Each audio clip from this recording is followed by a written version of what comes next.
Hello there, welcome everybody. It's Diorama Don here once more, and as you can see the subject is of French house with an arched wall attached to it, circa 1944-45 northern France. So this is the subject. I will show you in the rest of the video exactly how I went about making it. I'll give you a very quick tour before we start. Broken render on the front there, windows being blown out from the damage to the roof, bit of hedging down there, and an arched wall to the side there. So let's get into the video and I will show you how I went about making it. So I normally start with pieces that I've already cut out and then explain what I'm going to do from there. So I thought I'd take it back. A stage further and show you the marking out. So this is the size of sheet of 2mm cardboard that I buy. You can just about see it. It's about, well, I suppose a metre square, something like that. It is obviously better if you can buy a sheet like that. But like I always say, you can stick 3 pieces of cornflake packet cardboard packaging together and that will give you 2. It's just the same. By the time you've stuck 3 bits together, it's the same as this. But ideally, this is what you really need if you can get it. Some people can't for some reason, I don't know why. So what I've done is mark out first of all the front of each building that I want to make. So this is a very simple house. Door, window, upstairs window, upstairs window. So this part is just a very simple house. This is going to be some kind of signage through the middle there. And next door to it is an archway. So there's an arch there and it'll go around there, and then there's another pediment on the top, and then another circle on the top there. So this is the fascia then of the arch next door. So that's going to be the premise then of the diorama. House, arch, tank coming through the arch, path along the front there, or front of the house, and then a bit of a road in front there. But to start off with, I just need fascias. So now I will cut these out, cut the windows out, cut the doors out, cut the arch out, and then I can think about what depth I need. So it's going to be about 2-3 inches deep, the house, and the arch is only going to be as deep as a bit of polystyrene, whatever size I've got. That's all that's required for that. So I'll cut these out and show you, and then we'll go on to the next stage. So I cut out the front of the building and my arch, stuck some polystyrene to the fascia of the arch. That's as thick as it need be. Didn't do a very good job of cutting the polystyrene, I must admit, but I'll fill that with filler, wall filler. And then I put some mouldings all around the edge there and the side, so that will be the arch, nice and easy. There's some moulding around the arch itself. But when that is all painted up using grey tile grout, it will look concrete, believe me. With the house, I made it it only needs to be 3 inches deep for any model house really. I cut out pieces of where the render has fallen away, so rather than put it on the face itself, the thickness of the brick is going to be too much, so I cut the holes out and then put cardboard behind, so that when I put my bricks, if I can find one, and I can't, when I put my bricks in there, then it'll be the right level. So all I've got to do then is just paint the surface, and this will look like the render has fallen away to reveal broken bricks underneath. Again, I've made videos on how I make my house bricks a million times, all from tile grout, red tile grout I make my bricks from. If you need to know, please look it up in my videos. And just moulding around the windows. This is supposed to be a Normandy house, Normandy farmhouse if you like, mid 20th century. So they would have concrete surrounds to the windows. That's what they would have. Honestly, I'm not joking. They would do. So, and a bit of moulding for the fascia there. And I've made a bit of a French type of roof with the slanting going that way. Yeah, so that's what I've done. Just a cardboard box, that's all it is really. But by the time you put the mouldings on, then it just transforms it into a lifelike kind of building. So that will go next to the house there. So the next thing to do is stick all my bricks on and then give it a coat of grey grout and put tiles on the roof, and that will be the buildings done. So I'll go ahead and do that, and we'll come back and we'll see what it looks like then. So just a very quick update to where we are. I gave both pieces a coating of wall filler, watered down a little bit, just so it gives a better base to stick things on, either paint or bricks or what have you. Then I put my bricks into the crevices that or where I'd cut away the cardboard.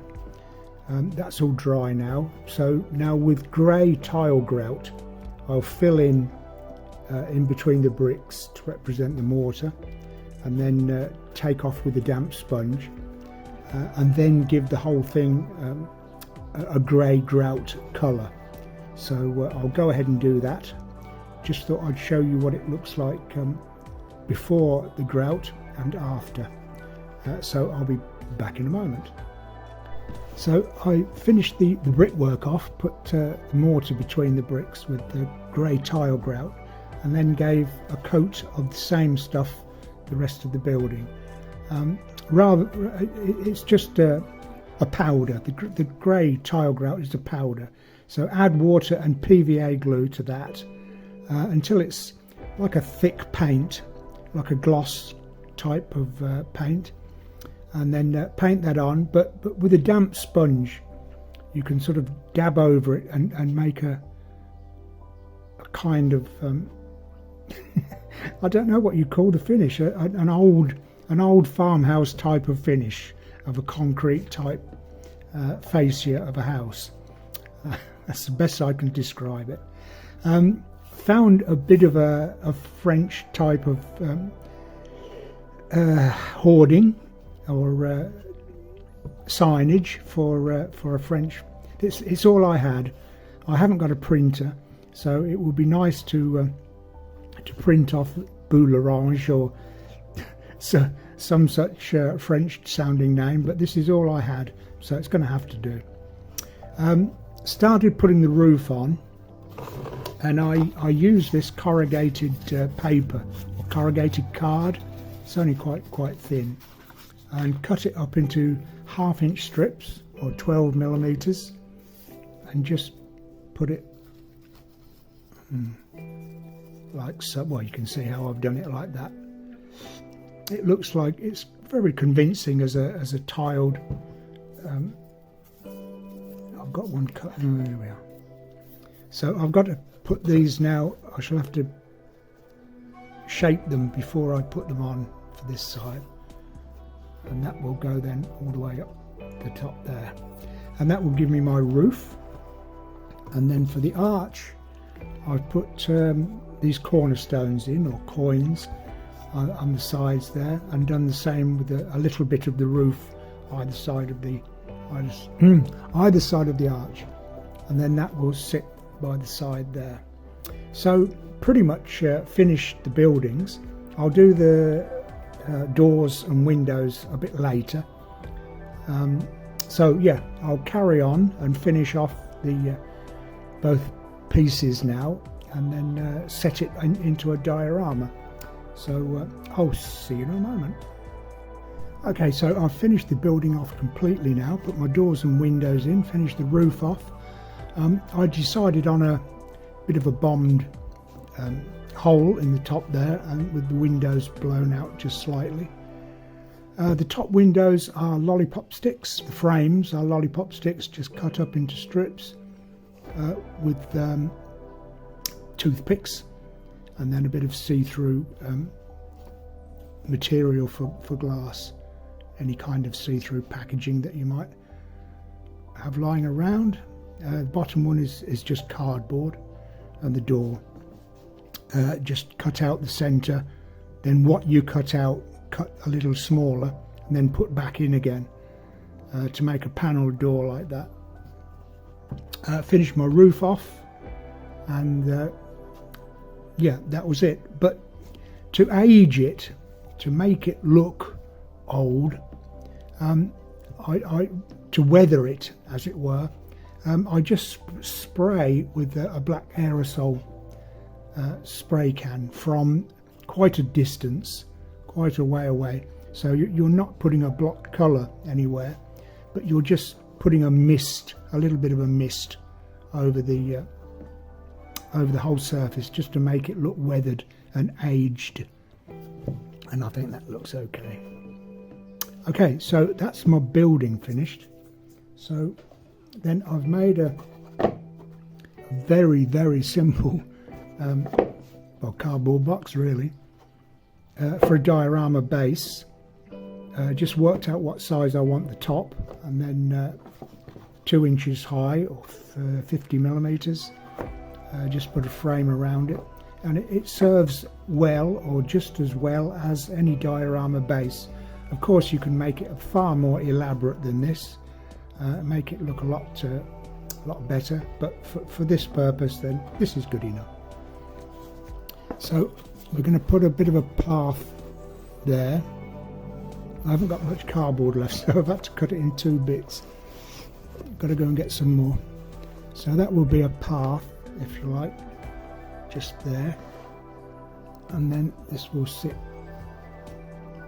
on there like that. So I've got my path to make, and then it will sit there, just coming through the arch like that. That will be the story then of the diorama like that. So I've got to make some kind of I don't want to do a cobbled street again. I've done millions of cobbled streets, so I'll do something a little bit different. I thought what I'd do is use wall filler straight from the tub without watering it down, adding black paint to that, darken it right down to a kind of muddy colour, and then just daub that over the surface. See what that turns out like. Might be a disaster, I don't know. So I'll finish and obviously spray the sides black. So I'll go ahead and finish it off completely now, and come back and show you the finished thing. Okay, project finished. I did what I said I would do with the, I'll show you up close in a moment, just wall filler, and then added a little black paint to it, and that gave a pretty good ground cover. And then with my, well, it's not static grass, it's just a bag of green stuff from my local stationers that represents grass good enough. And then a few tops of trees from my train layout, so not big enough for 35 scale, but good enough for bushes on the side there. So yeah, okay, I'll show you a little bit closer. So that was the ground cover. I just stippled on the wall filler to give it a rough kind of finish like that, and then again with the black aerosol spray over the top. and it's okay for a very it's not for exhibition stuff. You're not going to win gold medal prizes at model shows, but it's a very quick alternative. You don't have to spend hours and hours tweaking and twiddling about with bloody spray things, and it takes days on end to get a good ground cover. It's all right. It's okay. It's a good second best.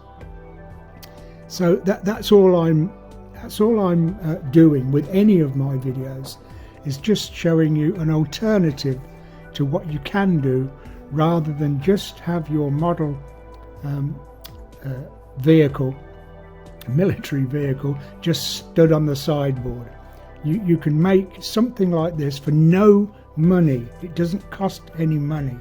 A little bit of cardboard, a little bit of polystyrene, and half a cup of tile grout, and that's all it is. A little bit of corrugated paper. You don't have to spend a lot of money to enhance your military vehicle a little. So something like that, and it makes it in keeping then with your vehicle and the time that you're supposed to be depicting. There, have I said that right? So it's a good enough old looking North France French building of around 1944-45. Okay, so I'll leave it there. Leave it with you. You may pick up some ideas from it, or there may be an idea or two that I've done that you can utilize in your own dioramas. But for the time being, I'll leave this as it is. And thank you very much for watching. Just as a by the way, if you're interested in the tank, that is also no money at all. I made that entirely from cardboard. So if you look up my video, how to make a Sherman tank, I will show you exactly how to make a cardboard version of it. So you don't even need to spend 20, 30, 40 pounds, $50 on one of these plastic kits, and you've still got to fiddle around sticking the damn thing together and then painting it. Okay, so I bet Tammy will love me. So again, thank you for watching. Please subscribe to the channel. It's imperative that you press that subscribe button and the notification bell, and any comments that you may have are always very welcome. So again, thanks for watching. I'll see you in the next video, and as always, I wish you the very best of happy modelling.